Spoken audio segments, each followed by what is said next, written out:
Madame, Monsieur, bonsoir. Dans l'affaire du sang contaminé, je vous le disais en titre, Laurent Fabius, Georgina Dufoy et Edmond Hervé sont renvoyés devant la Cour de justice de la République pour complicité d'empoisonnement au terme d'un long feuilleton judiciaire sur lequel nous reviendrons dans un instant. Cette décision très attendue n'a donc pas suivi le réquisitoire du procureur qui demandait un non-lieu. Dominique Verdaillan, François Granier.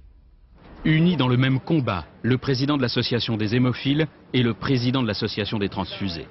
Tous deux attendent empoisonnement, non-lieu ou homicide involontaire.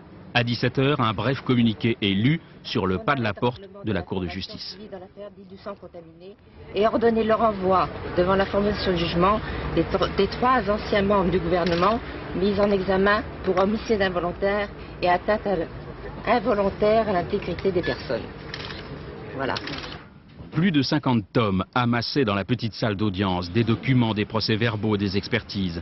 Après 4 ans d'instruction, les 3 magistrats ont choisi la solution médiane. Homicide involontaire, un délit puni par 2 ans d'emprisonnement. Les avocats de la défense parlent d'une décision sous pression.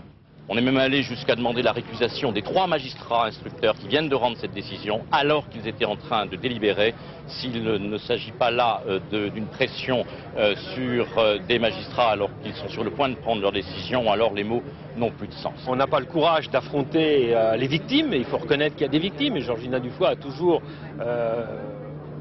dit sa commisération et ses sentiments pour les victimes.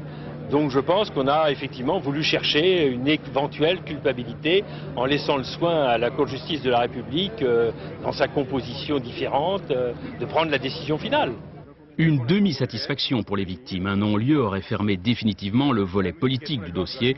Un procès est aujourd'hui possible. C'est une demi-satisfaction, comme vous le dites, mais surtout ce qui est important, c'est qu'il y aura un jugement et qu'on pourra décortiquer ce qui s'est passé. Ce qui est important, en tout cas pour les hémophiles, c'est non pas la vengeance, mais savoir dans le détail et publiquement ce qui s'est passé au sein du gouvernement. Les anciens ministres se sont donné quelques heures de réflexion pour décider de se pourvoir ou non en cassation.